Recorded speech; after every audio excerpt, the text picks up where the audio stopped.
Thank you everyone for coming. We really appreciate it. And again, I'm Bruce Bernstein. I'm the Executive Director and Curator of the Ralph G. Coe Foundation for the Arts, which is a relatively new phenomenon in town. It's Ted Coe was a collector and curator, and he left 2,000 objects and a legacy to help us build programming. And to build programming where there's not other programs about native arts and indigenous arts from around the world. And one of the things that struck me, I was actually having breakfast with Henrietta after Indian Market at Pasquale's, which was excellent as usual. And we were having breakfast, and it dawned on me we're having one of probably several dozen conversations over the years about being a curator and what it meant, exhibitions and so forth. And then John is a longtime friend as well, and we've spent years complaining about everyone and how wonderful we are as compared to everybody else. So I thought again that why not involve Jonathan as well? And just briefly, very, very briefly, as the director of the Wheelwright, John came over to the Coe Foundation. He's actually on one of our advisory boards. He has a leave of absence because of the new jewelry wing here. And he came over, he wanted to borrow just a couple things that are actually on view in the exhibition pertaining to Joyce's Growing Thunder. He walked in the foundation, which he hadn't been in about a year. And he walked into the foundation, he said, oh my gosh, he actually was speechless. And for those who know Jonathan, you know that was quite an occasion. And he said, well, let's talk next week. And next week was about the 1st of November, and Jonathan proposed doing this exhibition in this space, which we're very thankful for. And it's really turned up our discussion and conversation about the foundation and understanding of it. And that's what we want to carry on today, is that sort of conversation about the foundation. The foundation is about collecting, it's about connoisseurship, it's about education through native arts and indigenous arts. So it's a broad reaching place. And really one of the things we really want to do is elicit conversations where there's no other conversations. I wanted to ask John to talk about the first case here behind you and why we chose this as the entrance point for the exhibition. I know that it's confused a few people, so I thought this was really something we came up with together as a vignette. So, Jonathan? Actually, we should have Tad Dale talk about it. Tad just came in, but and Sandy's here too. Hi. Some of these pieces, I'm sure, went from Tad to Ted. Let's keep them straight. But and numbered. The point here is that Ted had really wide-ranging interests, and he was raised in a home where some tribal art was part of the family's holdings. And there is a story, Bruce has brought it into question a little bit, that maybe the first piece that Ted bought was this New Ireland chalk figure. And when was this supposed to have been, 1950 or 52 or 53, something? 53, Herman van Leer collection, a famous collection in Holland. He was on his, 50, it could have been a little later, when he was on his trip with his sister across Europe. If Rachel is here, No, she could, not. okay, 55. she could, whatever 55. that date was, he purchased that from the Lemaire Gallery, but it had come from the Van Leer collection. Mm-hmm. In the Lemaire Gallery has been 3 generations of business in Amsterdam since the turn of the early 20th century. And that was his first non-Native American piece of tribal art. Oceanic, for sure. His father had some African things. Yes. But for Oceanic, that was his first piece. The first Native American object he bought, there's documentation at the foundation. It was from the northwest coast, and he bought it from Julius Carlebach, right? 1955. Julius Carlebach was a leading dealer in tribal arts in New York. And it's one of the only pieces he ever also sold in his lifetime, and he regretted it ever after. But the foundation has the canceled check and a letter that he wrote to his parents. You know, just he's so excited he just bought this piece, and it's his first Native American object. And so, unfortunately, it's now at the University of British Columbia, so we cannot include it in the exhibition. But this really was very simple to, in a tiny ways sort of suggest something about Ted's home, his surroundings, the fact that his interests were wide-ranging, went way beyond North America. So one of the things this brings up, and this New Ireland figure that's somewhat in question, there's no question what it is, but it's about Ted's memory as a collector. Let's just phrase it as that. And this is going to be a question for you. Okay. But sometimes we differentiate between the collecting and curatorial world. Somehow in the curatorial world, we're immutable. We have the collections records that we look at, and we use those collection records. Well, Ted also has a collection records, and he may or may not be right. And I'm just wondering, Henrietta, if you'd comment on the sort of differences between the collecting and the curatorial world, in your experience perhaps as well, and the accuracy in the worlds perhaps. What's the fundamental difference between a curator and a collector? I think it depends on the curator. There are some curators who collect and some curators who don't. And I think there's an affiliation between curators who collect, and in my system, in the British system, you are allowed to collect in the field that you don't collect for the institution. So the curators I worked with at the British Museum would collect medals if they were prints and drawings collectors for the institution. So you're allowed to do this. And there's an argument that says that kind of curator is actually quite similar to a collector because they have an experience of being a collector even if it's in a different scenario. There are other curators who don't collect at all, and that's a different psychology. So I think there are different psychologies to collecting. As far as the accuracy of our kept records, that I think is about style and time. So if I think about the two institutions I worked in, I would say the British Museum has much better records than the National Museums of Scotland because they were different types of institution. So the National Museum of Scotland had more of a civil service view of itself, and in fact trying to piece back the psychology of why we've acquired things, and then certainly during the 50s and the 40s, why we exchanged things, I think is still a sort of mystery. And in that sense, those curators were acting very much like collectors because they were using the collections to kind of upgrade, they were trading up, which I think is a collecting practice. So there, in a sense, your passion about the material world is a commonality and an affiliation. And then the way in which you express that passion, I think, may differ on the time period, institutional permissions. So these things are not, I wouldn't say there's a definitive psychology type. The difference might be that collectors have a unilateral permission, which they accord themselves, to buy what they feel they want, whereas curators do not have that permission in the sense that particularly if you work in a national collection, you may collect something you don't actually like, that you feel is very important for the collection, that you don't have a passion for or a feeling about, and it doesn't appeal to you in for whatever reason, but you feel it's an important enough statement that it needs to be in the collection at that moment in time. Or you might save things for the nation that might not be the first or the most desired thing for you. So in that sense, you're particularly in the European system, you're bound by a public function, which is a representational function in a different sense than the collector is. Right. Well, don't you think sometimes collectors have the same, that they collect something that they end up not wanting anymore? So that's perhaps is what they offer to a museum as a starting of the conversation.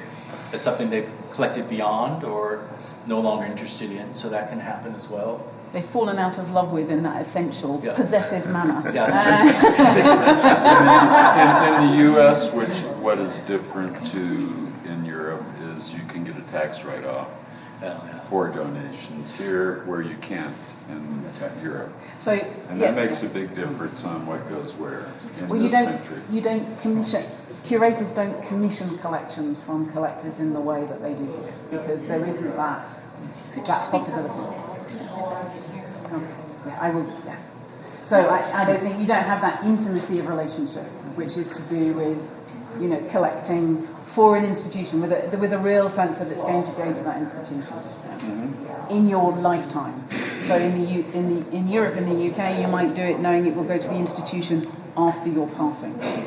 So certainly one of the things that's happened at the Wheelwright, so when I was at the Wheelwright a long time ago, we looked at things that we could do here that would distinguish the museum. And one of the things that we decided we would collect something that nobody else had collected to that point, and that was Pueblo textiles in honor of the scholar Cape Tech Kent. And Jonathan, you've carried that on here in an enormous way, and I'm just wondering about how the collecting has distinguished the museum or distinguished you, as a director and really a curator for the museum as well. Actually, when I got here, the Kent collection had been started. Gail Bird-Miazzi Johnson had given a piece or two, and there had been a one-person show with Ramona Sacchi-Estua in 1988 or 89, just before I started. And Mona gave all the proceeds of sales of her pieces during that show. She contributed to the museum to use as some of the seed funds to acquire contemporary Pueblo weaving and embroidery in memory of Kate. Kate had been my mentor, so there was a real connection there. So that was actually my very first fundraising project, was to set a goal, develop a budget for what we thought we wanted to do with this collection, raise the money, commission the weavers and embroiderers, and put this collection together. We've since received, it's still on loan, but it will become our property, another amazing collection of contemporary, modern Pueblo textiles. But Bruce, when he came, he had come just a few years after a major gift of Navajo folk art, if you want to call it that, from Jack Beasley, which is an unbelievable collection. This is Mamie Deschuli and a lot of these other artists who were working, providing work to Jack in Farmington, and he had amassed this collection, I suppose, in the 70s, and he gave it in 1982 or 83. And that's another type of collection that nobody had. Nobody had anything quite like it, and that kind of distinguishes the museum. The problem is that when I started, there had already been talk about having a permanent gallery. And so, so we've got this collection that's heavily oriented towards Navajo ceremonialism. Some had been repatriated, some is still in-house. We know we're not going to be exhibiting that. What is a direction we can go to build a collection, to do something different than anybody else has done, to do something permanent? And we were kind of at a loss for a while. And the acquisition of John Adair's papers in 1995 was really the seed that set us on this course of doing something with Navajo and Pueblo jewelry. So that's essentially that project started in 1992 when I first started to discuss that with him. And it took a long time. I mean, you're not shifting the course of the institution, because what's permanent is separate from what happens in this space. This will remain a change in exhibition space. There will still remain heavy emphasis on living artists and one-person exhibitions. So this was set in motion, what happens in here in the 1970s, long before me or Bruce. And this was a great exhibition program when it was launched, and I think it still is. And the only other changing exhibition program that was active during that same time was in the old space on the Santa Fe Indian School campus that IAIA occupied. They had a changing exhibition program. But having a permanent gallery devoted to jewelry is sort of an anchor. We had to have something uninterrupted, so there's always something for the public to see, and so that's what's driven us in that direction. And so now we're coming back and revisiting this space, and when we said to Bruce, let's do this show, we were actually asking for a lifeline, because we're doing that. We knew that we could not pull off an exhibition to go into space. We were desperately in need of something that made sense, that could be made to fit this space, that was interesting, different.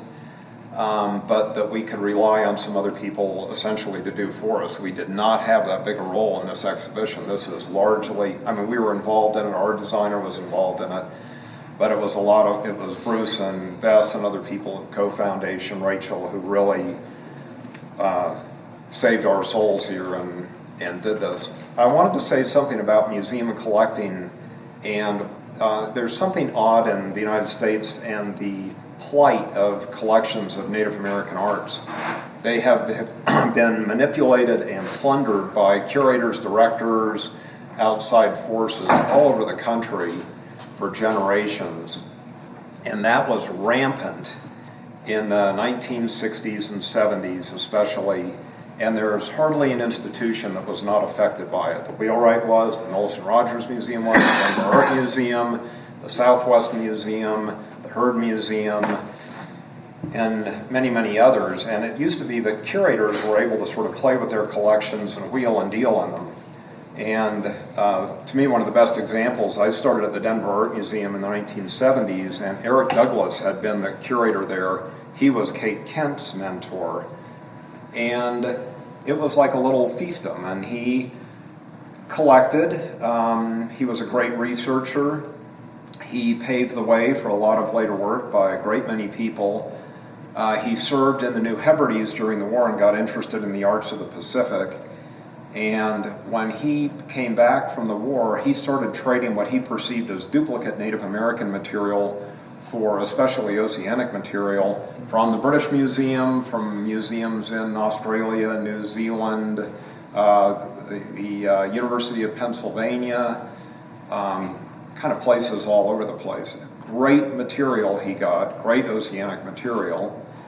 He did put together a small core collection that was quite beautiful.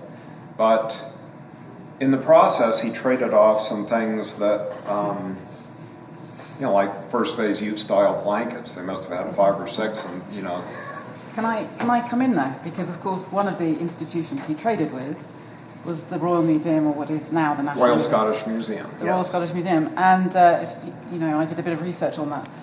And one of the things I was very interested in was what happened post-war in European museums, because in European museums they were more usually than not cleared.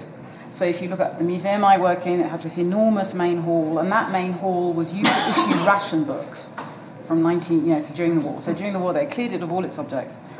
And I think something happened to the psychology of collecting post-war in Europe, because and I'm sure this has affected all of you, when you move your house, you start to think of everything that you have in a different way, because you're schlepping it from one part of one space to another, and then you're putting it back again.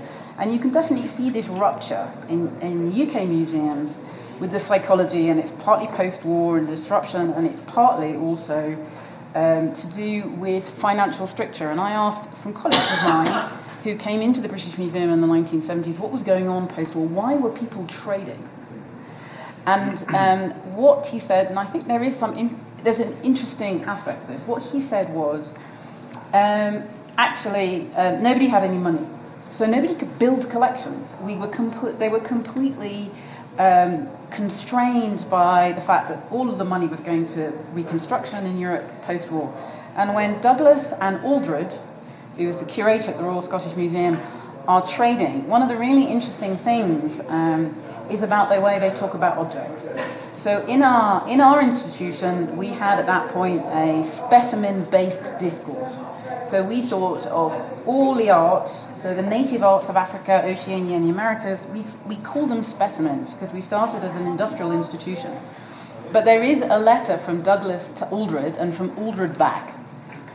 And one of them says, basically what the letter says is, we're talking about the same objects, and we're using a different language. And I'm going to tell our disposal boards that they're duplicates, and you're going to tell, your institution that they're kind of duplicates, or in some instances, Douglas traded his own collection. But the other really interesting thing, so we entered this bargain. We have a very important collection of Dene material, so material collected from the subarctic, collected from the 1850s. Douglas was absolutely needling for that collection, and we would not yield. So there's the other thing is what was in scope, what was out of scope. And these guys were talking the same language, even though it's in these very strange sort of 1950s letters.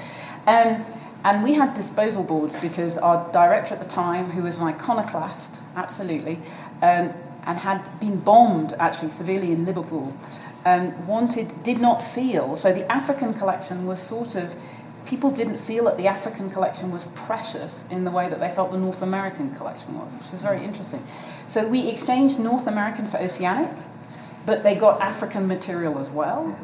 And then it wasn't Douglas actually, but his successor, who then dealt our collection out of the Denver Art Museum in the 60s, which was, so when you're talking about dealers and dealers and museum curators, I think that's when the dealing culture in museums has to be sort of avoided, because we can't buy back that material; it's unaffordable to us. So it came from the Beasley collection. So it came from one of these early 1920s collections, came into the museum as a loan, got traded out to Denver. Denver then sold it to a dealer, and it was on the open market 10 years ago. So, for museum curators, that's kind of a horrifying story, but it is really interesting what it was, why people were doing it, what was the psychology at that post-war moment about collections, and I think it is partly linked to the war. And there's more, let me finish this one thing, it'll only take 1 second, is that who makes those decisions, what's duplicate and what's not. Oh, wow. So it's not Douglas interested in the African material as much as Otto Bach, who becomes the director post-war at the Denver Art Museum, and he decides he wants African material at the museum, and he goes into the Native Arts collection to decide what is duplicate or uninteresting that we're going to trade off for African material. So Eric Douglas had spent years trying to acquire a Pima blanket. A Pima blanket is just plain cotton with a little orange or brown selvage cord barely visible in the edges. Very simple. They're unbelievably rare. This one had been collected by a doctor from Davenport, Iowa in 1853. Fabulous documentation. Otto Bach decided we are going to trade this off, and it left. And I don't know what was exchanged. I don't even remember where it went, or the Hearst Museum at Berkeley has one. I don't remember where the others are in North America. Maybe a couple on the East Coast. There are only a handful in existence. So there are the dangers of wheeling and dealing, and when it came to the jewelry collections, I actually encouraged many of the donors of major collections to restrict them. And I got some opposition from this, but the purpose was to prevent somebody from coming in the future and wheeling and dealing with the collections. If somebody comes in and decides, oh no, jewelry's of no interest, we're going to hang 20 contemporary paintings in this space and gut it, and the museum decides we are not interested in jewelry, the collections have to go to another institution that will utilize them appropriately. So I've tried to screw all my successors, but honor the donors, protect the intent of the donors as much as possible. Really important. I just had an instance to compare to that. It wasn't only post-war, it was during the war. My finest, I collect shields. I lived in London for 10 years. I spent a lot of time at both in Scottish, where you are now, and British Museum or whatever. But in about 1980, I bought a New Guinea shield in Chester, which is just outside of Liverpool, that this gentleman had been given by the Liverpool Museum for his help in evacuating and taking all this stuff to storage so it wasn't bombed by the Germans. So in thanks, they gave him a New Ireland figure and a very good North Coast New Guinea shield, which he wasn't a dealer in that, but he'd had these things, and he was a nice guy. I met at a fair. He invited me over and said he had a couple things. So that kind of relates with the gifting away of how they treated it as objects of not much merit. Thank you very much for your help. Here, take a couple of things. So one of the things that becomes very clear in this conversation is the way that we value native arts, indigenous arts collections now. So if we're dealing in the first part of the 20th century, even through the 60s and 70s, the evaluation of specimens or artifacts is much lower. So if you had 5, you could sell off your duplicates or trade off your duplicates. I had the great pleasure of working in the greatest traders museum in the country. I worked for the National Museum of the American Indian, and we actually did the first inventory ever. We then knew at the end of the inventory that there were not 1 million objects, there were 832,000, and 22,000 pieces had either grown legs and walked out or were legally deaccessioned in some way. And of course, they were all owned by one man. So he could George High, and he could do anything he wanted with the collection. It wasn't a big deal that he did that, but the museum itself got caught in that in the 70s, just as things were heating up and becoming more, that native collections were becoming more important. He had a Cree coat that 2 of his board members wanted, and they decided to make their competition for that coat public. And it went to the New York State attorneys, and they were then ordered to do inventories and so forth. Dick Cavett lost that battle. So he didn't get the coat. The other guy, Edwin Carpenter, got the coat. And Carpenter would come back later on to come back to the museum, and also because it had been a place where he could trade in and out for his personal collection. It was a very open place in that way, also with very few staff. And so Carpenter, as we began to do the inventories and so forth, he got more and more adamant about his abilities to use the collections and so forth. Now Ted Coe, we're going to bring it back to here for a moment. So Ted grows up in this atmosphere in the sense that his collecting and so forth, he actually, when he buys that first bottle totem pole from Julius Carlsbach, the greatest supplier for Carlsbach is actually George High. That piece didn't particularly come from High, but many pieces did. And in this sort of post-war New York scene, that was a place there people did a lot. There was another dealer in Los Angeles that sold a lot of historic things, and we're talking only historic. And then if you going through the records, Ted's records at the Kansas City Nelson Atkins Museum, what's now the Nelson Atkins Museum, there is letter after letter, and it's confusing whether Ted is having a piece sent because he's looking at it for his collection or he's looking at it for the museum to purchase. And things are flying back and forth to the museum. He's traveling around. He's asking people to send things so we can have a better look at it and so forth. And that brings us to this next section. We're going to walk over here towards Sacred Circles. There are chairs for people. We have a few extra chairs around if people would like to sit. We're going to keep standing a little bit. So let's move over here to Sacred Circles. I kind of had a relapse. I tried to go off of mine.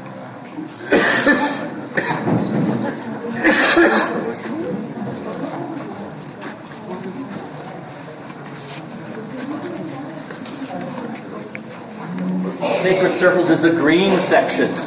Everything in an exhibition is coded. It's okay. So Sacred Circles, Ted is a curator. He's actually the curator of European art at the Nelson Atkins. That's his first position. He worked for 24 years at the Nelson Atkins. And one of the things he began to do in the 1960s is begin to be interested in what was then called primitive arts, which were tribal arts or indigenous arts. And he became very interested. They had a small collection at the Nelson Gallery at that time, and they had gotten the entirety of the collection by trade. Half by trade from the High Foundation, and the other half by purchase through the Fred Harvey Company.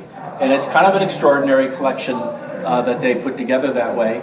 And Ted became increasingly interested in native arts, and eventually in 1976, in November of 1976, he opened a bicentennial project at the Hayward Gallery in London, Sacred Circles, and Henrietta has a story about Sacred Circles. She's going to share with us about that. I have 2 exhibitions I remember from my childhood. I was very small. One is the Tutankhamun exhibition, and the only thing I can remember that is queuing for 2.5 hours on everybody's knees, because I can only see people's knees. And the other one is Sacred Circles, which is slightly later. And I remember, and I was reading Sacred Circles, and the fact that it had 800 objects and 90 lenders from 33 countries is an extraordinary thing, actually, if you think about it today, and what we would what we would, how difficult that would be, in fact. So it is an extraordinary achievement. But I remember going with my mother, my sister, my aunt, and my cousin. And we both got a poster, so my cousin got a poster, and we got a poster. And I don't remember, there's a George Kirtland painting, and then there's the whole, North America with all the tribal groups. And it was on my cousin's wall in Bradford until I think she was 14. Yeah. So you asked what was the impact of Sacred Circles. And I can't honestly say that that's the reason I'm a curator of Native North America. I can't honestly say. But I do remember it. I can remember this. I have a visual picture of it on my bedroom wall. And it did actually mark my cousin much more than it marked me, in the sense that, of course, she hasn't entered the curatorial field, and she hasn't enjoyed the professional life that I've enjoyed. Here as well as everywhere else. So she has this sort of nostalgia about it. She revisits it every time I see her. Do you remember, going to that exhibition in London, and the teepee and the Hayward Gallery and the poster, and that's kind of it is a really interesting phenomenon that it's probably the largest single temporary exhibition dedicated to Native North American art in Europe up to the present day. Mm-hmm. So, that is 800 pieces, all loaned from private and public collections, including 101 museums and 50 or so out of European collections. The museum is, the exhibition is an impossibility today. At that time, we were talking about the idea of specimens and the value that museums put on these objects. Doesn't mean they didn't care for them, but the valuation as compared to other world cultures, no matter what they were, was much less. So Ted went and he literally blitzed through these museums throughout Europe on these week-long trips, and he'd say that. I don't think he knew how to say not that. But he said that, and then they just put it in a box and they sent it to London. Almost the same when it went to Kansas City for its one American venue. So the valuation, so it makes it impossible today in terms of the valuation of these collections. So when you borrow something from a European collection, let's say, to come to the States at this point, or the States to Canada, I mean the enormous amount of expense and apparatus that goes with those loans. So that's one thing. The other thing that I think the most amazing thing about Sacred Circles, honestly, is it's done pre-email, pre-fax. It's all done with letters on mostly manual machines. And then also the phone call was like so expensive, you waited months to make the one call to London to get something clarified. Otherwise, the letters were being written back and forth and crossing each other. Now, John had something, an origin story of Sacred Circles too, right? I did. Linda?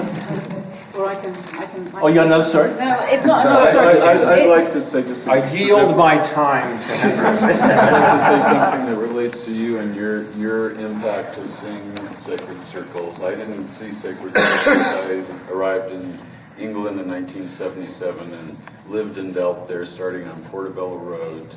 I met Ted here in Santa Fe in about 1982, but in 1992 I took Ted back to England, and we drove all over from Cornwall to Scotland and spent days in London meeting all of my contacts of collectors and people I knew who liked tribal art and Native American art.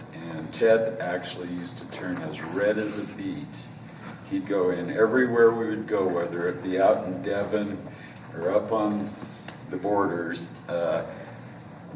Everybody, as soon as I introduced him, they'd say, "Ralph T. Coe? That's the thing that turned me on to tribal art. That's the thing that made me become aware of American Indian things." And the same kind of reaction you have that stuck with in almost every stop we made. And we saw over 100 people that trip. Everybody had to bring out their catalog and have him autograph it. And every time he would turn red from embarrassment that someone would care enough to want to have the catalog autograph. Anyway. So what I was sort of going to say that two things struck me in a European context. So when I walked into the British Museum was 1994, and I worked with someone called Jonathan King, who some of you know, and Jonathan entered the British Museum in 1974, And if you look at particularly the American version of Sacred Circles, Jonathan in particularly is given a lot of credit. And that's not because it's to say that actually there was a generation of curators that came into European museums at that point. So if you look at the modernization of museums post-war in Europe, what you get is you get a generation who were there during the 50s, and they're moving out slowly. And then there's a new generation who come in the late 60s and early 70s, who are not yet quite the generation who come in with their PhDs, but they, someone said to me, what was it? They learn through reading. And they get a lot of time to read, much more than we do now. And they are driven. And so we were talking about Peter Boltz in Berlin, there's Jonathan at the British Museum, there's Christian Feast in Vienna. There are all of these people who actually changed the face of Native American, the curation of Native North American material, culture and art in Europe, who are actually at the beginning of their careers at that point. And I think so. The question is, did Sacred Circles make them, or did they make Sacred Circles? And I think that's a really important thing, because the other really important thing, it seems to me, that when we look at the histories of collections and collectors, is the sheer influence of lenders during the 50s. So if you look at MoMA and what they were doing in the 50s, the sheer power of individual collectors to influence the content of exhibitions through their own collections, it's a completely different framework than you get in the 70s. So the final rider is in a sense, the public support of the Arts Council in the UK. The Arts Council probably wouldn't, I don't think, support something of that scale anymore. So it's just, it's a whole moment, it's a convergence, and therefore it shifts things in a really important way. Bruce and I talked a little bit when we were discussing this show, and we discussed all sorts of things that we never really got anywhere with, and it didn't enter the text of the gallery. But one of these things was this time period you're talking about, when awareness of Native issues in North America or in the United States really emerged and drove the Native American art market in the late 60s, mostly early to mid 70s. And so it was a chicken and egg thing that we batted around. Gee, did Ted do Sacred Circles and it launched all this stuff, or did Ted do Sacred Circles as a reaction to all this stuff? And I remember working on the curio trade and talking to Armin Shakarian, whose father had mechanized Bell Trading Post, and Armin had been in those shops starting in the 70s, about the same time Jonathan started at the museum. 1971, I think he entered the business, helping his father, and he'd pulled the yellow pages for jewelry manufacturers or shops, some of them with a Native presence, some not, but just, like 1971, there were 5, in 1973, there were 12, in 1976, there were like 100 of them, and this whole thing just explodes, and of course Jim Morrison has the Joe Quintana belt, and, there's and I think it's driven a lot by the American Indian movement and a lot of other things going on in the media, just an awareness that these people do exist. They're living cultures, and as I grew up thinking, Native Americans were spoken of in the past tense when I was in grammar school in the San Francisco Bay Area. There were no living Indians anymore. This is something that used to be, and I think that's the way the whole country thought until that time. So what do you think now?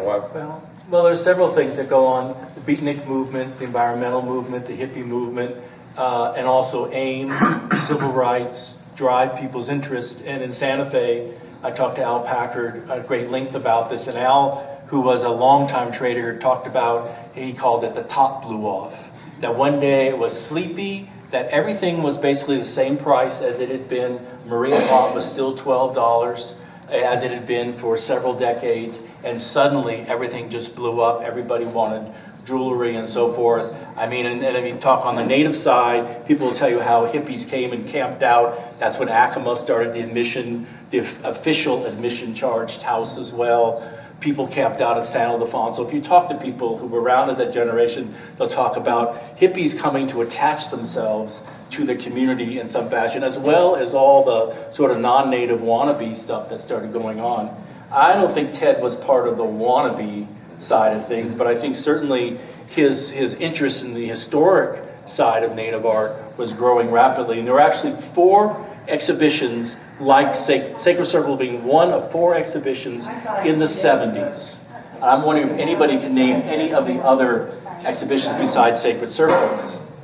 Chicago. I Chicago. don't remember the name, but Yeah, it's a brown. Native American Experience by Evan Maurer.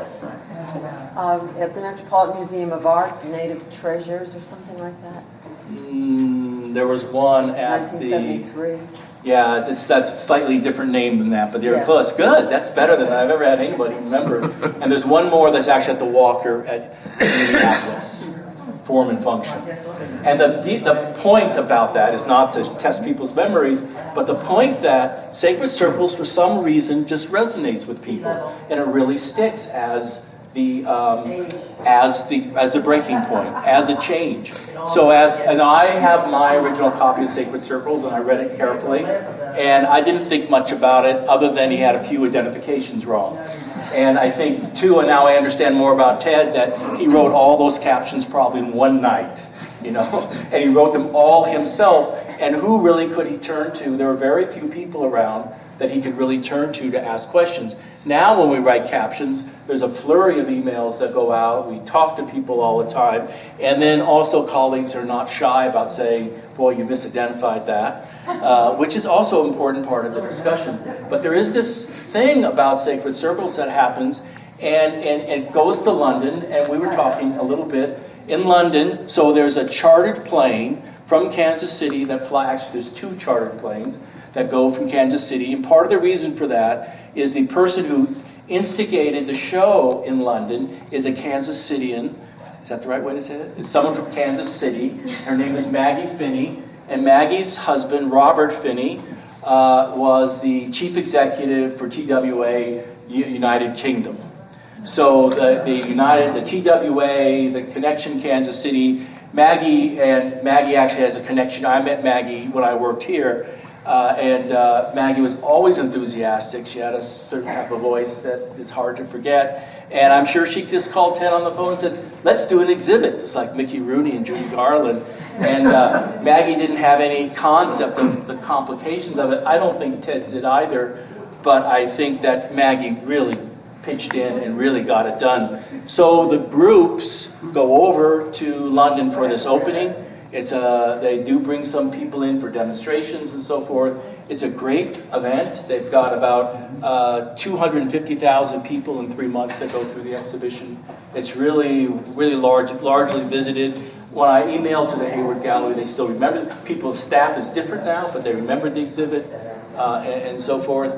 And in London, then, they couldn't get President Carter, but they got Vice President Rockefeller to come. And Rockefeller turned to the board members, the 3 trustees for the museum, and said, we're going to bring this to the United States, no matter what. And all they needed to do was raise $660,000 at that time, which I've forgotten how many, I think that's like $25 million in 6 months they needed to raise, which they did. And they raised the money. Ted's director at the Nelson, he was not yet director, his director said to him, we are not bringing that exhibit to the Nelson Atkins Museum. It's not worthy of display at the Nelson Atkins Museum. So it's a very different time period. We celebrate Sacred Circles in a way now. We think it was such a great accomplishment, but I think at that time it was a very difficult thing. Ted had to rejigger the exhibition a little bit in Kansas City and didn't get all the loans that he had hoped for. He didn't get all the loans again that he had in London, but he increased the number of objects by about 100. Which again, a collector, just a born collector in every way. And I think one of the most important things that happened in Kansas City, as far as Ted as a curator goes, is it was there for 9 months. It opened in April '77. It's there for 9 weeks, not 9 months, I'm sorry, 9 weeks. And every day, for every one of those weeks, there was some Native person in the galleries, demonstrating, dancing, singing, talking to people, and Ted interacted with all those people. And I think that was, for Ted, probably one of the most important important parts of his life. So, I have one. So okay, just please. 2 thoughts. Maggie and Bob Finney were still connected to the Wheelwright when I started. And you were talking earlier, one that was just the 3 of us, about the woman's committee Yeah, and that's stuff right. like that. Well, That's where it comes from. so Maggie, nobody said no. I mean, they were not wealthy, and they were not big donors to anything in Santa Fe, but nobody said no to Maggie Finney. And I think she was a driving force, and she was very proud of that for the rest of her life. Bob drove this really cool vintage Jaguar. Yeah, he'd become a real Anglophile. But the Native American Art Studies Association conference is being held here a little later this week, and there are a great many people for whom Sacred Circles was a life-changing experience, and who are, running programs in universities, especially in the United States. Jack Rushing comes to mind. He's told me many, many times about how it affected him. Kate Duncan. I mean, a lot of people sort of our age and older who are profoundly influenced by it. I didn't see it. No, I didn't see it either. Actually, Jack Rushing told me that he was, so Jack is an important scholar at University of Oklahoma. He's got a named chair in which he sits. Atkins chair, Gene Atkins chair, thank you. And sometimes he stands, but he's a great scholar. He's written many, many things, and a great person, a lot of fun.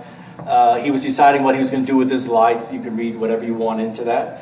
And he was in Austin, and he saw this exhibit was going to be in Kansas City. He was working in a folk art store, and he decided he would spend his time off, his vacation time. He spent a week in Kansas City he describes it as a flea bag. That's all he could afford. And every day he sat in the galleries, and from opening to closing, and that every night he went back, scratched his fleas, and reread the catalog yet again. So it's just a very important. I emailed around to colleagues, asking their experience with it. There's only one person that answered me that she didn't think it had any influence on her at all, but everybody else had wonderful stories about it. Does anybody here, did anybody see Sacred Circles? You go to the exhibit? Have the catalog on your shelf?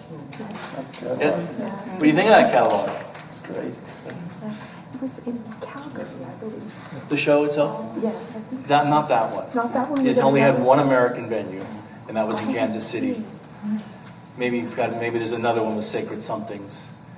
Get mixed up. Calgary? Not the Spirit Sings. The Spirits. Oh, okay. That's sorry, confused. Close Sacred, yes. Yeah, path breaking for another reason. Yeah, that's true. So I was just wondering if people had a question about objects in this particular section. So these objects were not in Sacred Circles. Remember, everything except for the pomo baskets. Everything else Ted borrowed. Now there are things I've now discovered since we did this exhibition that a lot of things he borrowed, he got his good friends to purchase.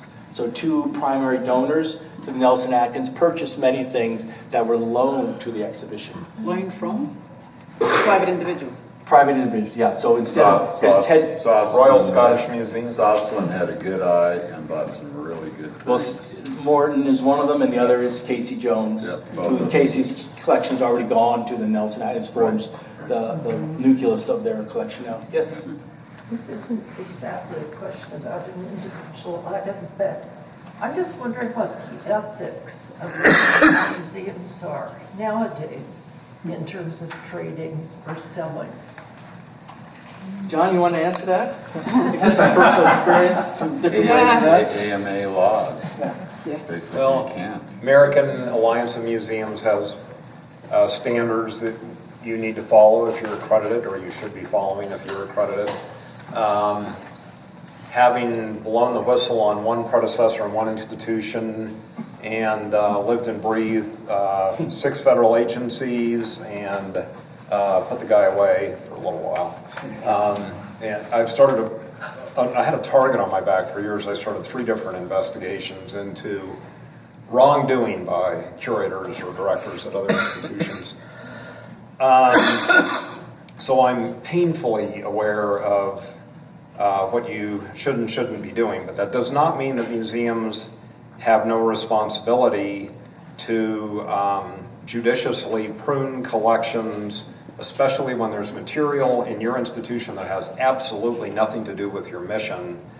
And so the Wheelwright did have some materials here that were really geographically far removed from the Southwest, which is our focus. The mission statement really is about Native peoples of New Mexico, the Navajos, and other native peoples of New Mexico, Pueblo, Apache, although we do not collect actively in all those areas. But that sort of narrows the emphasis of exhibitions and some other programming here. So we have deaccessioned some materials. When you deaccession materials, really the first thing that should happen is they go to public auction.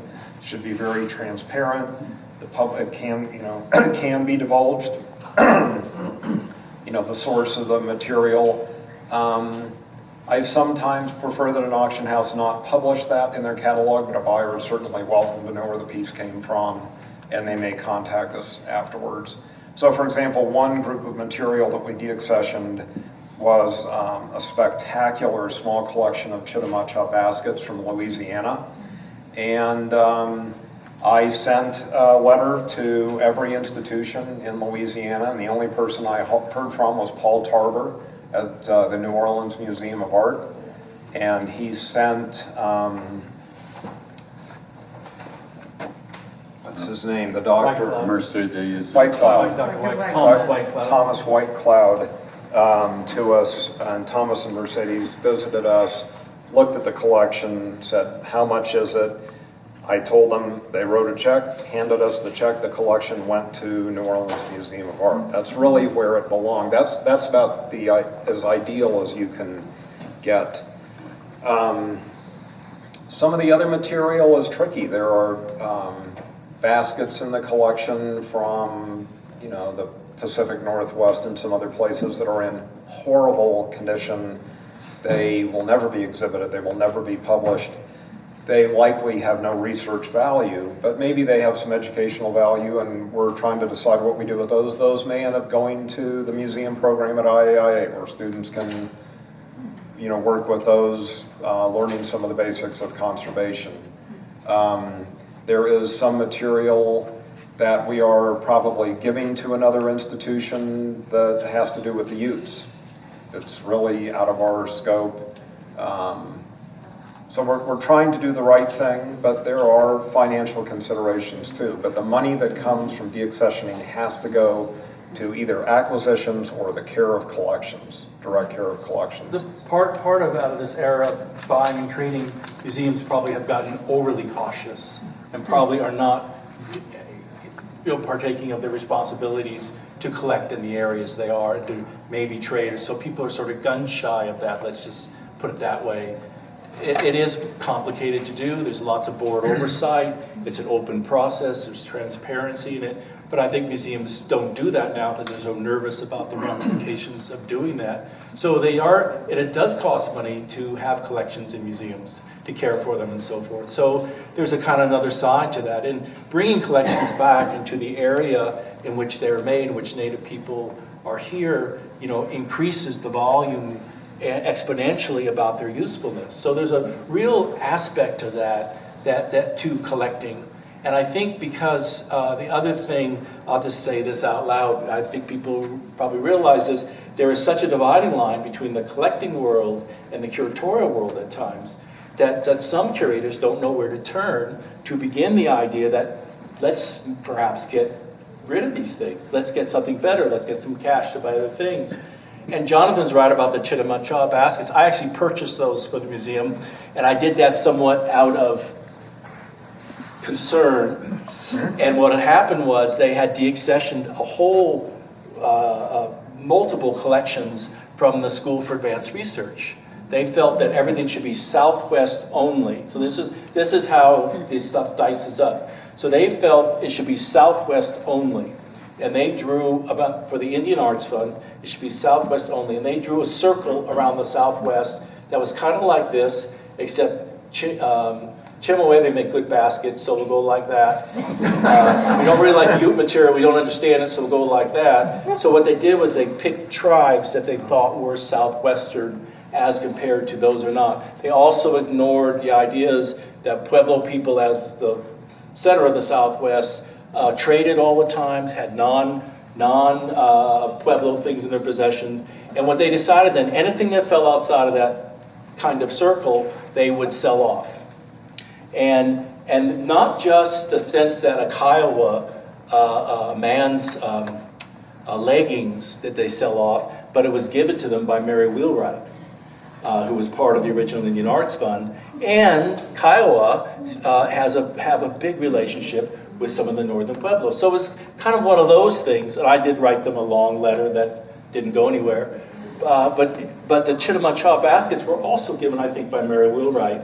So I felt they should stay in the area because it was not so much just about the objects in the deaccession, but it was also about the people involved in institution building here in town. So to me, it was something that I thought could come over here and rest comfortably.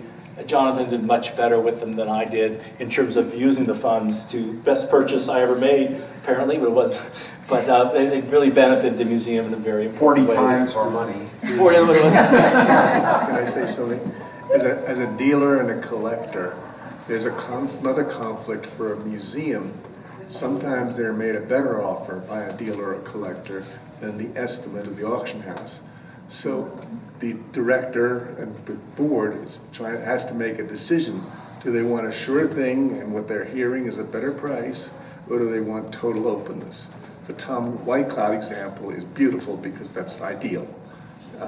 But it's not that simple. It's just saying, be fair, be open. There's more that goes into it. But it's interesting because both of your arguments are about a particular moment in time having a broader ethical view about the vision of the collection. So at your moment in time, your ethical view about the vision of the collection is that the history of the provenance, despite the fact that it wasn't related to the provenance and therefore the kind of the social history of collecting here, at that moment was a valid reason to retain them. And then for you, at this moment in time, the concentration, and then you're finding another recipient that is valid and ethically correct. And so I often think that when we think about our forebears, so I have my cynical view about curatorship goes something like this. Cynical? Yeah. There are two cynical views about curators, and one is the terra nullis view of curatorship, which is nobody did anything of any importance before I arrived, and the other one is the L'Oreal view of curatorship, and that's because I'm worth it. And I think we have to think of ourselves in those terms, in the sense that when I think about my predecessors and think, why were they doing that? Actually, often they were doing it for exact same reasons. They were thinking, okay, I'm this person at this place in time, and I have this wider agenda about these collections and what they can and possibly will mean. And this is why I need to do it now. So it's that whole thing. I think when you read Ted Coe's sort of 1962 exhibition, it sounds very much like the MoMA exhibition, Indian art in the United States in the 1940s. They have this big agenda. They want to shift things. And it's often about either kind of making sure that people don't mess around with history, or shifting the agenda in a way that is positive. Obviously there are the sort of the bad apples. But generally, I think that when you look at particularly the modern period, the period where there's more curators in museums, which happens in the 70s, than there were before. One person struggling with all of the native arts of all over the world, trying to figure out what to do with them. They're exercising those very sort of desires to communicate about why they think these objects and these stories are particularly important, and why everybody should know and see them, and why they should approach them with an open mind, which is exactly what Ted Coe said. And we're all sort of doing that. I think the difficulties is when the institution becomes preoccupied by money and status. So that's when the problem happens, because that's when when the collections can become monetized, and then there's a problem. But generally, I think that the checks and balances that we have in them, we're also more widely accountable. So in the 70s, in the 50s, they were only accountable to their peers. Aldred and Douglas were saying, I understand what quantity and quality even out like. You and I understand that. And they were the only two people that mattered, but that's no longer the case. So we have a much wider accountability. And so our networks are much more ethically weighing on us, and that's a good thing, So we no longer have the sole perspective. So we don't have the power to do that. We're going to have one question, then we're going to move to lost and found. So briefly, you've really though considered the simplest case, which is where it doesn't fit within your scope. And gerrymandering of scope aside, what are the ethics about selling off, deaccessioning things within scope of the museum in order to raise money? The most public example I can think of is Hazel O'Leary, president of a college in Pennsylvania, minority college in Pennsylvania, trying to sell off priceless artworks quote, priceless artworks, everything has a price, but in order to raise the endowment for the school. And where does that fit? It's in scope, she is in a situation of sort of having to do it for not a museum related, but a museum purpose, but a related purpose. And where does that put someone like her, or a museum that's trying to raise its collections budget, collections endowment? Where do the ethics lines? Well, usually let's just imagine there's two clear sides to that, those for the deaccession and those against. And usually what happens in those cases that are contested is that they go back to the donor's intent. They could even end up in court, and some of those cases have ended up in court. But they look at the donor's intent, they try and understand, was the donor's intent to enrich the college generally? Or was it to build a collection that would be useful in the curriculum of the college? So parsing those words become the idea of where things happen. And sometimes in those cases, if they can find a public institution purchaser for the collection, then that can move on that way. But there's other nuances. There was when I was at NMAI in Washington, I was offered for the museum a bronze sculpture. And I could not get it through curatorial committee.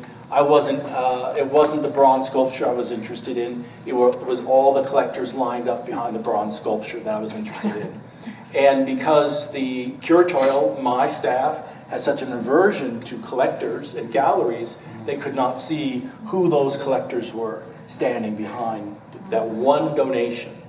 And I knew it was a test, and so there's other ways that those things are parsed out in terms of collecting for a museum or not collecting for a museum. And that's the other thing is, I suppose, to me in the public institution, we have legal guidelines and we operate in the UK and it has a different structure. But one of the things that sort of breaks my heart curatorially is the parceling out of an individual's narrative. So, the relationship between, object and text. So if you had, Bruce, the very famous Bruce's collection, of 150 objects and all of his archives, going up for sale and everybody's parceling it up. That's the thing, as a public institution, that breaks my heart because it means that the history of the collections, and I think the difficulty is that collectors, so our interest in collecting has been about historicising the nature of our own knowledge. And it's been a very fundamental aspect to 1990s curatorial understanding of how we operate. And I think people misunderstand that as an obsession about collectors. It isn't. It's about understanding the basis of our knowledge. And if we remove the possibility of understanding the basis of our knowledge, then we are left with the artifact, but we aren't left with the artifact's trajectory through history and what that can tell us in a completely different way. So, and that, I think, is the thing that actually museums are really compelled to do. Because if we can't know everything about objects, because we don't come from the communities who originally made them or for whom they continue to be really important sources of knowledge and history, then what we absolutely are compelled to do is make sure that we know their provenance. And we know our institutional history. That's a really good point. I think that's where Hazel O'Leary is in real trouble because she was president of the historically black college, and the collection she was trying to deaccession were by black painters to talk about the development of art in the minority community. And there, according to Henry's line of reasoning, you are breaking apart what the real issue is. Because the sum is bigger than its parts in that sense, you know. Part of that too, we're going to walk, we're going to stretch first and walk. But part of that too is the division of collections inside museums, particularly large museums, in photo, paper, object. And so oftentimes the photo and paper side is not seen of equal importance. So so that they don't come up, people don't think they're very important, or they're not going, or the scholar's not going to write on the basis of that. So part of that has to be a switch in the museum world where all those collections are seen on those equal weights.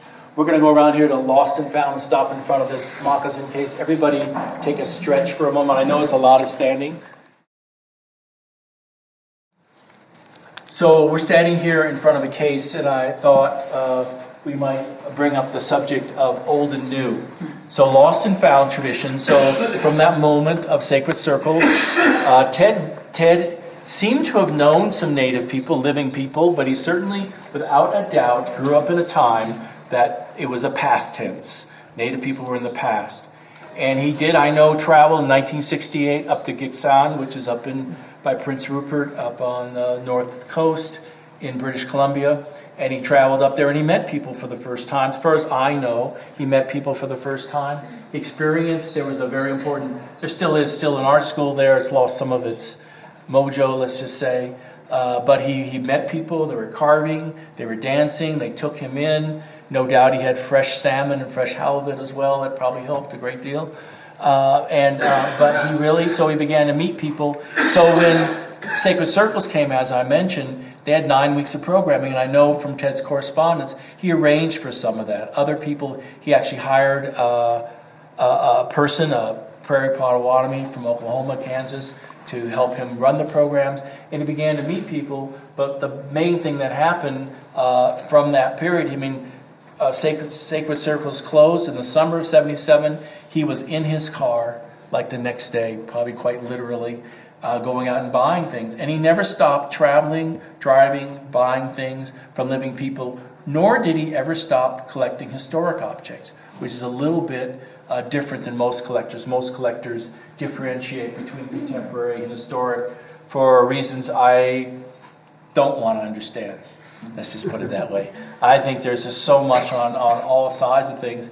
But, in the historic contemporary, the contemporary doesn't seem ever to be as much money, as an example, as the historic pieces. So in a case like this of moccasins, all beautiful pieces, right, but very different evaluations in terms of if you were to purchase something.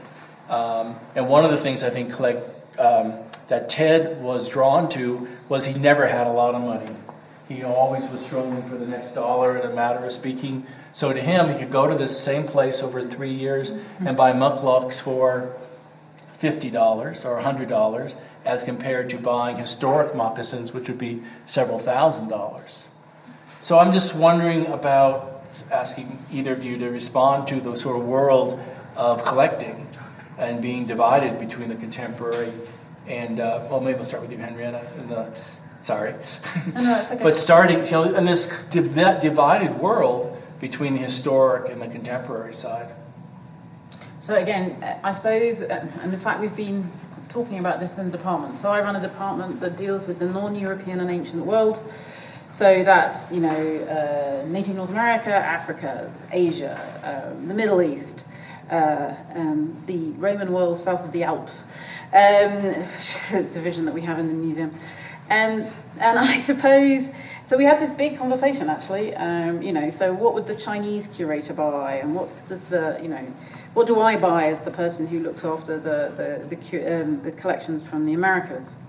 And it is a really interesting point because our museum, for example, collected a lot of material from India on the basis that we were an industrial museum. We were interested in process and technology and the making of things and the handmade.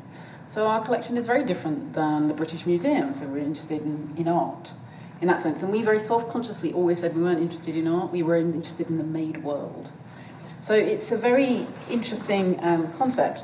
And then I went to a convocation of curators in Europe, and someone said they didn't want to buy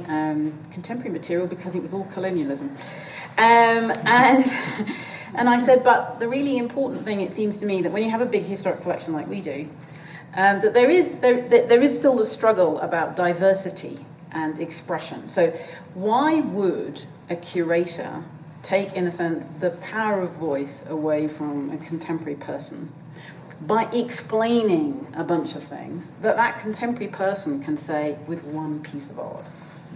So, that's the thing. I think of contemporary acquisition within the museum context, not in all points, but as punctuation marks, as a way of kind of making someone stop and think. So it's like a direct form of communication. That doesn't mean it doesn't get contextualized and edited and talked about. But we bought 2 pots by Diego Romero, who I'm sure is familiar to many of you. We have an early 20th century collection made by a Scottish rancher who was in southern New Mexico, who apparently bought a ranch near that of Pat Garrett, and was chased out of New Mexico and came back to the UK, and then dug very importantly in Scotland. So we put one of the pre-contact pieces, which Jonathan helped me identify, next to these 2 Diego Romero pots. And when we had the journalists in, one of the journalists said to me, "Why don't I know about this person?" I said to him, "I don't know. You can go and find out about him." Because, that's the whole point. That's the whole point of a museum in a metropolitan centre like Edinburgh, which technically is an international centre. It's like if you put contemporary Native North American art in a gallery with contemporary Japanese art and contemporary African art and contemporary Islamic art, then it has a way of resonating about the lived world that you as a curator can't really encapsulate in 100 words. And to me, that's the point of collecting contemporary, that people are allowed, and then that in 50 years' time, that object is going to say something completely different. Because one of the things that we must never, it seems to me, we spend quite a lot of our time talking about documentation, and it seems to me that there's a sort of obsession these days with digitization. That digitization, if we get everything right in 2015, we won't need to reinterpret it in 2050. We will. We will never get it right. So, that's the point of continuing to collect. So you've always got to continue to collect. And then the question, do you address your historic inadequacies? And I think that depends where you are. So, what is my department's historic inadequacies vis-a-vis the world with 80,000 objects? Well, fairly large, actually. So and then that depends on the art market and how, volatile it is. Should you spend, I don't know, £100,000 on one object that comes from a particular part of the world where the market is volatile, as opposed to, building a collection that you can tell a massive story about that might cost you £15,000 to £20,000. Well, for the sake of a national institution, I think depending, if it's bringing people in the doors or it's creating a legacy, you might look at that question differently. So they're contextual, but they are subjective. Always. Always subjective. For many years here, I told everybody we don't collect. And I think that's because we didn't have space to manage collections. We didn't have the budget to build collections, but you could always borrow. I mean, this was nothing but a changing exhibition program. You can borrow anything you want, practically. It's getting a little harder nowadays. Lending institutions have standards that we're finding it more and more difficult to meet all the time. They want us to bump the humidity up to 70% and blow the beams out of the building. So we're trying to deal with some of that. But it was this very point, this thing that Henrietta was just talking about. How do you fill the historic gaps? And you can't. Our collection of Navajo textiles, we do have a very small number of really great classic weaving, but there's nothing I can do about textiles that cost $1 million a piece today. And for $1 million, that's a third of what it costs to add the galleries to the building. So it just doesn't make any sense. Jewelry, we zeroed in on. And I did finally relent and started collecting because it was the last area that was not only not underrepresented in all institutions, it was the last thing that was affordable. And then there were those decisions within that, okay, what historic things do we actually seek deliberately to purchase as opposed to contemporary pieces that we're purchasing or commissioning. And I did learn a really long time ago that this is a human story and the public responds to a human story. You can't just have, this is a such and such and this is a nice example of it. I remember at the Edinburgh Art Museum in the late 70s, one of the security guards picked up a zip top from the sidewalk outdoor during lunch, and he tacked it up on the Native Arts Department wall and wrote a little label for it. And this was a piece of Skylab that had fallen to the earth, and this was a really great example of the type. And that's kind of what all the labels in the Edinburgh Art Museum looked like at that time. Ardan Wilson, and he used to draw cartoons all the time. He was a great cartoonist. The guy's a real character. I went from there to the Colorado Springs Fine Arts Center, the Taylor Museum, and the 50th anniversary of the Taylor was essentially June 22nd, 1935 was the day it was founded. And Mitchell Wilder, the first curator, had a desk at First National Bank, and he sat on an overturned garbage can at this little space, and he started a diary, and his first entry was, I'm going to forget it now, one desk, one chair, and lots of hope for the future. Mitch Wilder was a brilliant collector, just like Eric Douglas. And he not only acquired great individual objects, he also acquired entire collections. And some of them are astounding. Edith Bales Ricketson was one of the great collectors of Guatemalan weaving. And there are a couple of major institutional collections that she put together, but her keeper collection, Mitch Wilder purchased from her for the Taylor Museum, and it's just magnificent. It's an amazing collection that most of the world doesn't know is there. But it was the same dilemma he was facing. We're going to collect, these individual things. We're going to collect entire collections because for $20,000 I can buy all of Guatemala and tell a big story. But for the 50th anniversary of the Taylor Museum, I did an exhibition about not flashy objects in the collection, but about the collectors whose collections made up the museum. So it was Frederick Starr, who had done a lot of work in Mexico, central Mexico, and we had some amazing things that Wilder had purchased from one of the dealers. I can't remember, like 1952 or so, he acquired that material. Edith Bales Ricketson, there was a Santa Fe artist whose name I'm spacing. He collected Pueblo pottery.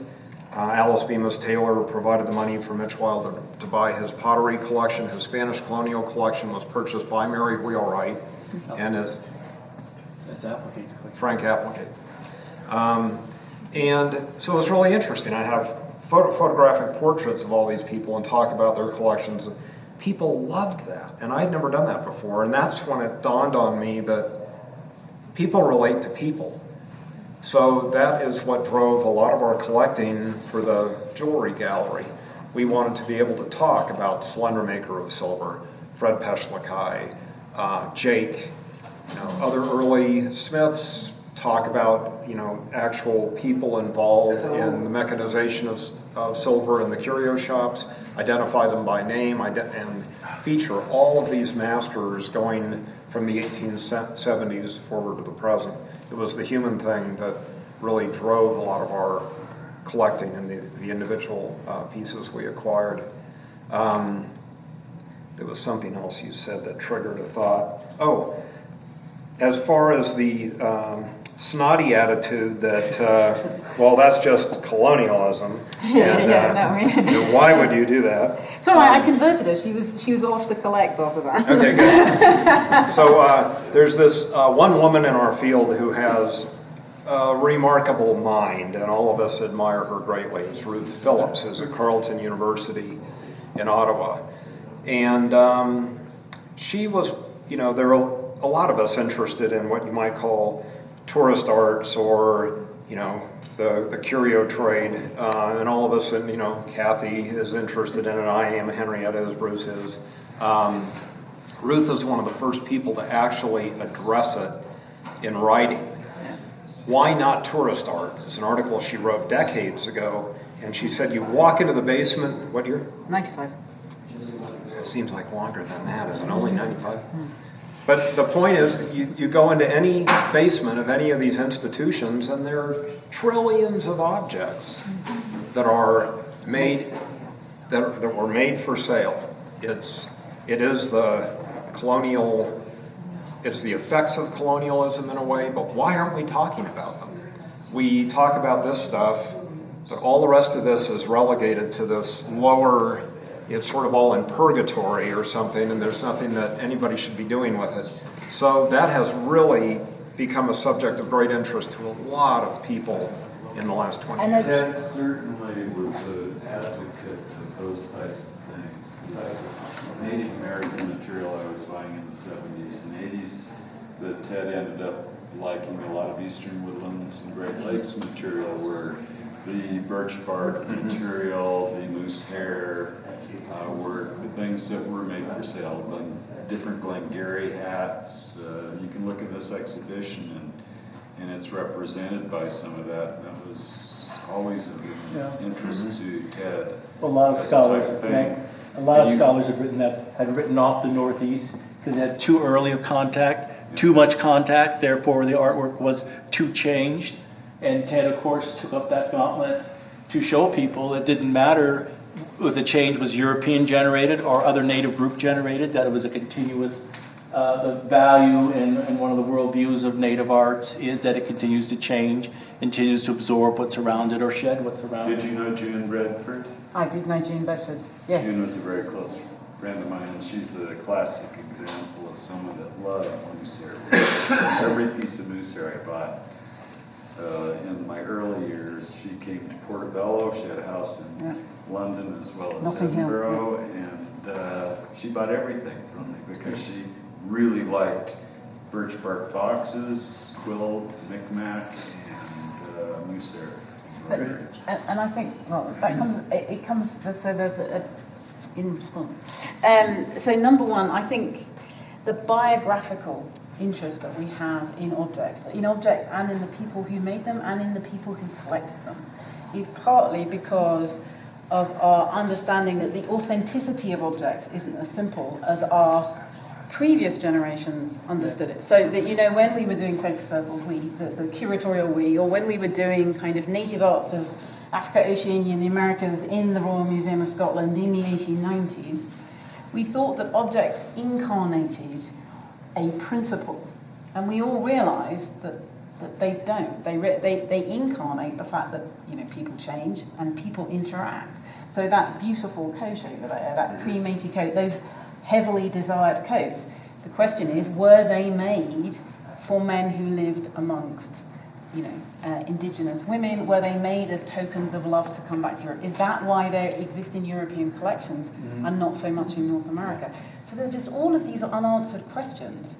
And because we can follow that, because we understand that no one single object represents a principle in an enduring fact, and that objects have mistakes in them, and some of them are intentional and some are not, that we have to become much better at understanding them. And one of the extraordinary things about collectors and dealers, of course, is that more objects come through their hands. So that's one of the weird things about working in museums, that if you don't collect, and so that comes back to my initial point about one of my colleagues at the British Museum used to say that curators should collect because they needed to learn the lessons of collecting on their own time, not on the museum's time. They needed to make mistakes in their own collection, not in the museum's collection. But because we will all make mistakes, unfortunately, and so it is that really extraordinary thing about understanding the texture of objects. Understanding that individuals are in those objects, not they are communal, but they are individual, and it's that. And all of the individuals who handled them on their way to the institution are really important to understanding what that means. Right. Well, the museum collections are very narrow in their scope, and intentionally by the curators. Sometimes the pottery collections here in Santa Fe are wonderful. Don't get me wrong, but they probably are missing about 80% of what was going on at the time that the pottery was being made. And what I mean by that is Kenneth Chapman in particular, who collected both of the major collections here at the SAR and at MIAC Lab. He wanted models for potters to use. He wanted only models. He didn't want them to see souvenirs or tourist art, so he didn't collect any of that. So one of the things when I started at MIAC was we started collecting souvenir and tourist art. So some of you I'm sure are familiar with the poster paint type of pottery that was made in the hundreds at Tasuki and Hamas primarily.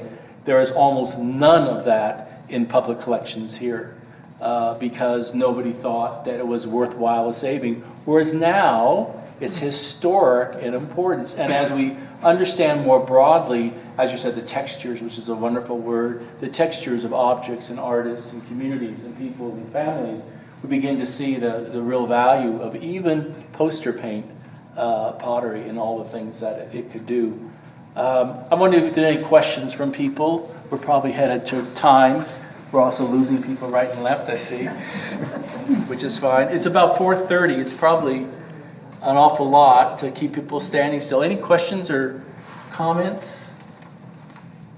What's the, you mentioned about it's nice to keep a collection together, but from what I understand, if you buy a collection from someone and you are a museum, probably most of that will never see the light of day. Is that a fair thing? I mean, that it ends up down on the shelves and the people never get to see it. Whereas maybe if it is split up, there's a better chance that it's going to end up where more people are going to get to see it. And that might be the difference between a curator and the collector. So the collector, see, that's right, collectors want to see what they have, whereas curators, I think, have a sense of, I can't remember now, that was it. I was talking to a very close colleague of mine in Dallas yesterday, and the director of the Dallas Museum of Art left yesterday, and they've created an... That is as in quit. As in, yes, I mean left quit. But we were talking about interim directors, and then she said, well, all curators are interim, which is a really interesting way of thinking about yourself, because in a sense, when you're the collector, you create a narrative and a body of work, and that body of work is an expression of you or expression of something. And that body of work might have a kind of the finite life that you have, because then you will repurpose it, you will figure out. But when you're a curator, you think, this preceded me, this will outlive me. I am just a way of improving it materially, improving it intellectually, improving it, so, I would say, improving access to it. So, we have always had an open access policy in the museum, so to get as many people to look at the collections. So actually having 400 pots, let's say, if you had the glory of someone giving you 400 items, you might put out 10. But the fact that you had 400 and that someone can research 400 and put it together with another 400 and then look at stylistic changes, at historic patterns, means that those collections are bigger than, it's that whole thing about the sum being bigger than the parts. And I think if you work in a museum, the public museum particularly, the sum is always bigger than the parts. So that's your psychology. More is better. So the joke I always have whenever I have the opportunity of buying anything is that more is better. So the more I buy, the better it is. and that's, I think that's absolutely right. Museums, the collections in a museum are really more like a library. Yeah. You don't pull every book every day, but you do a paper or whatever you are doing, and you have a bibliography with 100 citations. So in an exhibition, you put on one pot, as Henry's sort of saying, but you've looked at all the pots to understand what that single pot is. There are also, because knowledge is cumulative, I think both of you made the point that a museum has multiples of whatever, moccasins, whatever, and knowledge grows, or people become more appreciative of things. And so suddenly that dusty pair in the back suddenly become more important. Somebody looks at them a totally different way. It's like, well, that's what that is. So actually I had that experience. There was a pot at MIAC that I walked by every day for like 5 years. I didn't even bother. It was like a little touristy little bowl thing. I didn't really care for it much. And then one day I stopped long enough to look it up. And I realized it was a vital piece of pottery history from 1909. that I just walked by because it was so unremarkable and it didn't fit in with the rest of the collection. So having it there then allowed other pieces to fall in place and so on. So having these large collections, I know you collect, but I'm sure you hold and caress every object in your collection every day. And so, well, okay, then let me not make that point. But the point being that sometimes in our homes we have many things in our house, and it's not every day I go over to them and look at them carefully. But as a curator, I was just in D.C. and I saw my collection that I hadn't seen for several months just last week. And reacquainted myself with my collection that I spent a good decade of my life working on. So the curators do become possessive of his or her collection in the same way. Tad? As a collector, I think, just generally speaking, humanity is a caretaker for all of these things. And it's not just the museums, but also the collectors. And I think good collectors, people that are passionate about the material, worry as much about curating and curing and making these things survive as a collection as museums do in a way. We don't have the financial ability that Ted used to tell me on the better pieces at the Nelson Atkins that it cost him $400 a year in conservation per piece. So I have this 5,000 piece collection, and I've got 1,000 African baskets, and I'm very careful with my collections. But I think most people really that are in love with the material, with the people, or whatever it is, carry that responsibility to take care of things. Ted, great point. Certainly being an example. I think it's a great point, and I think the real point is that there are people that love objects, and we all need to get together and stay together to make sure that private and public collections continue to grow and do some of the things we're aware they're going to do, and also to take on those new life forms as they mature. I wonder if there's any more questions? Anyone?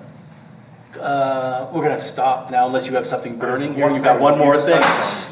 That is that this is about objects, and that's the background. Eric Douglas put together the Denver Art Museum's collection, a lot of it out of his own wallet, from his father's collection, from his personal collection, and a lot of the purpose of that collection was to teach kids in the Denver public schools, and there's a series of publications that Eric Douglas wrote called the Indian Leaflet Series.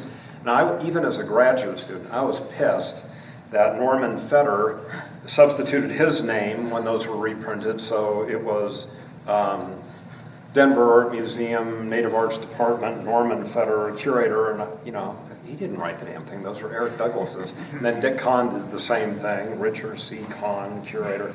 But and that passed to Kate Kent, and that passed to me. And when I was first exposed to this material, it was all about the objects.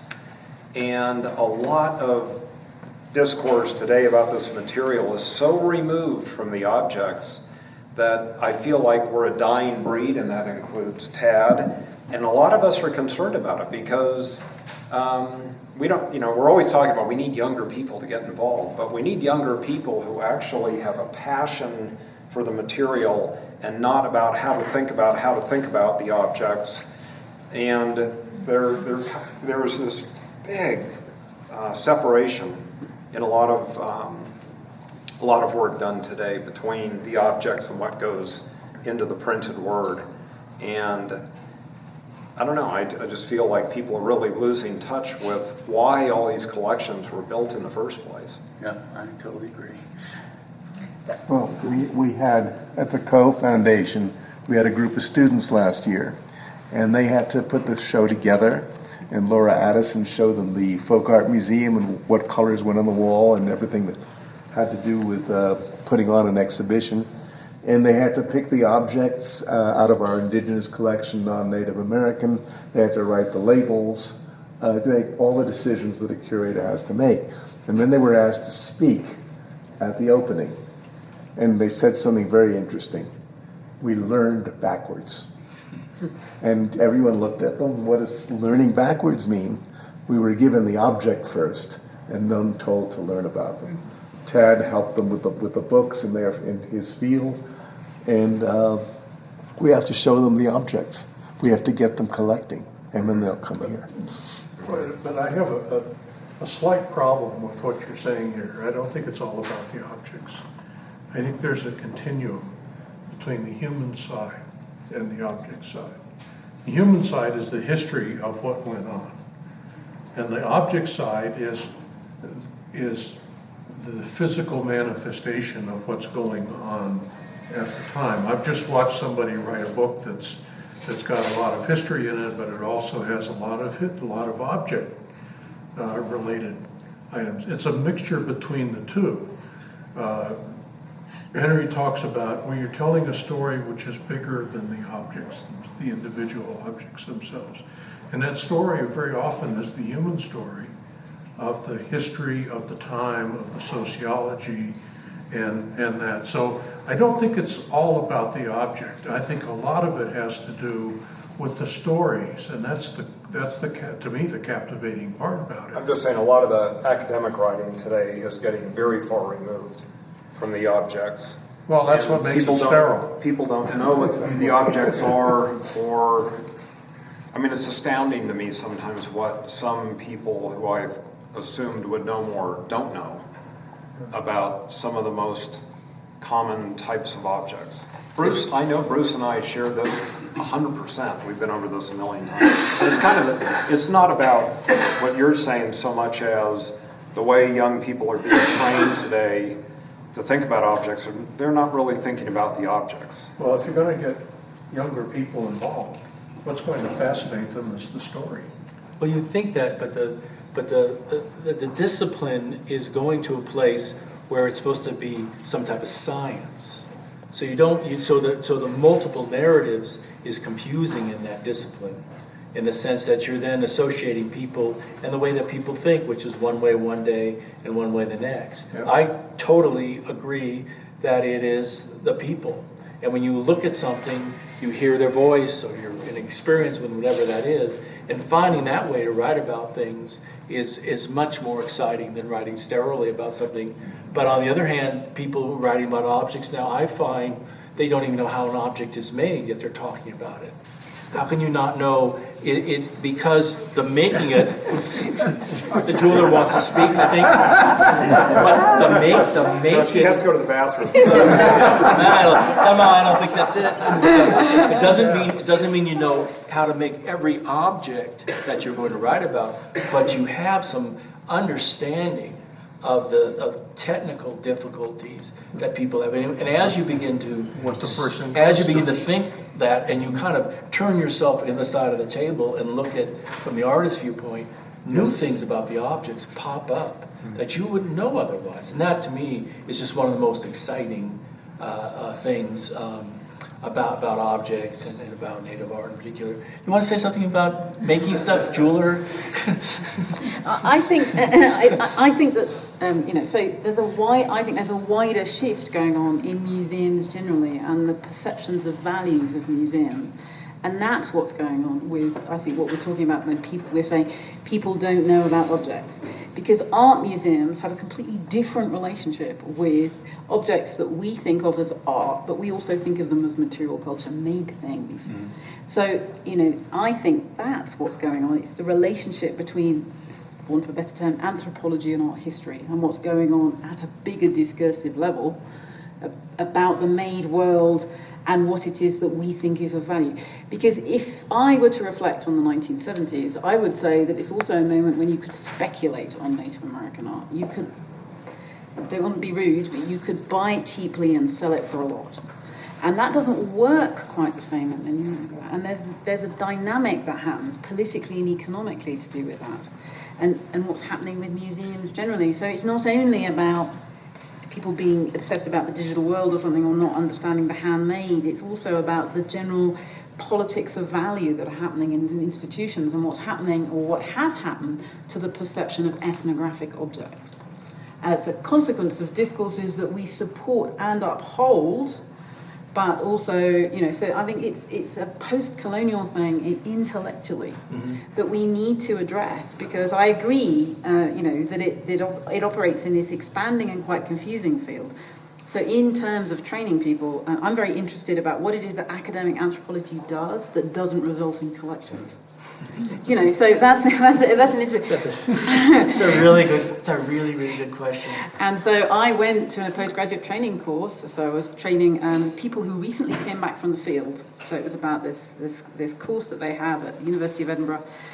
And so, my brilliant career apparently was the slot I was in. So I said to them, think about your field work. What are the 3 objects that incarnate the meaning of your field work, and make an exhibition of them? And it was surprising how easy it was for them.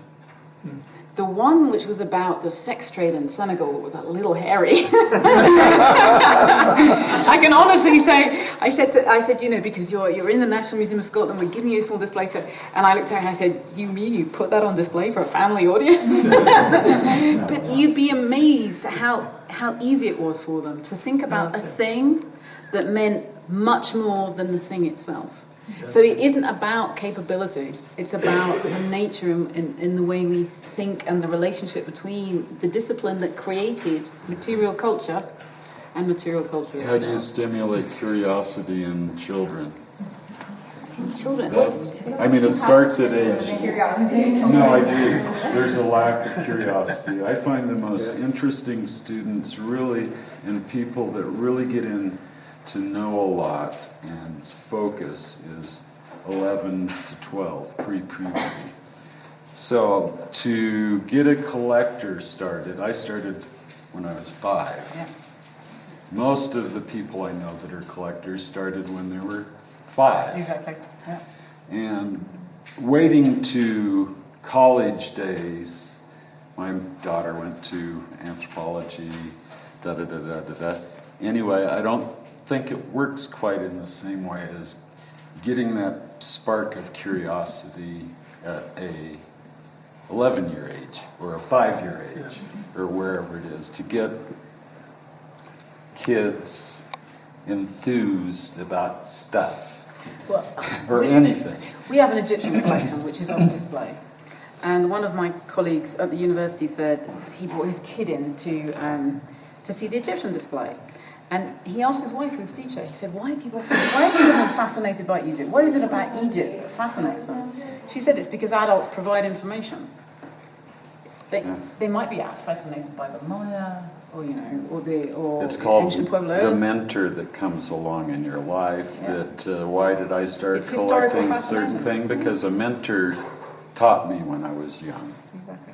Mentoring, I think, is super important. One-on-one mentoring. If any of us older people can get a young kid, just one, interested, that's how you keep this interest going. My nephew, my sister said, we'll go to the Natural History Museum. I said, please, let's not go to the Natural History Museum. There'll be 100,000 people. Let's take him to the V&A. She said, there's nothing in the V&A for him. I said, what? So I said, can you find a 5-fingered dragon? How do you tell that Shiva is evil rather than good? You're a mentor. How do you let's find the elephants? Ganesha. It's so important to really get kids going on stuff. It's just a little bit of help. But sometimes you don't have to mentor forever.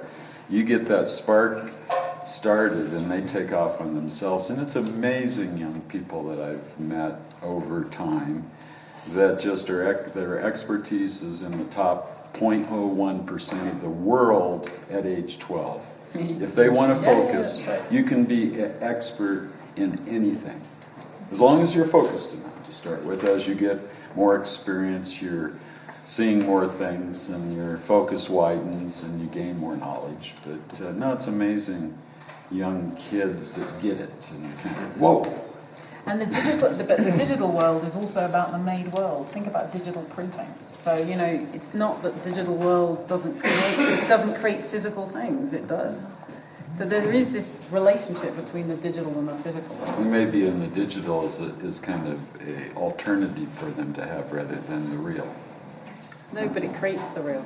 You know, so Okay, that's, you yeah, can't yeah, do it can be. Okay. So we're gonna stop. We're going to stop. So all these conversations should continue on. We're going to do another program here on October 24th, and that program will be Deani Whitehawk, who's a painter from Minnesota and South Dakota. Wonderful person. She doesn't know so much about these objects, but she understands the native art world and other horizons. And I hope you'll join us for that. And then we'll have other programs as we enter the new year. We're going to take a little bit of holiday time. We're very appreciative of people coming today. Thanks, Henrietta. Thanks, Jonathan. Thanks for hosting the exhibition again. Really appreciate that. And thanks everyone who hung on this long. We really appreciate that. John should get just moving chairs in here. I did buy some stools, some camp stools. And they're 15 inches tall. That seemed fine. But if everybody sat down on those, we'd never see you again. So I'm going to return those stools. But anyways, maybe next time we'll have better apparatus for getting people around. So thank you all for coming, and thank you so much for your attention. Thanks again for great comments. See you soon, everyone.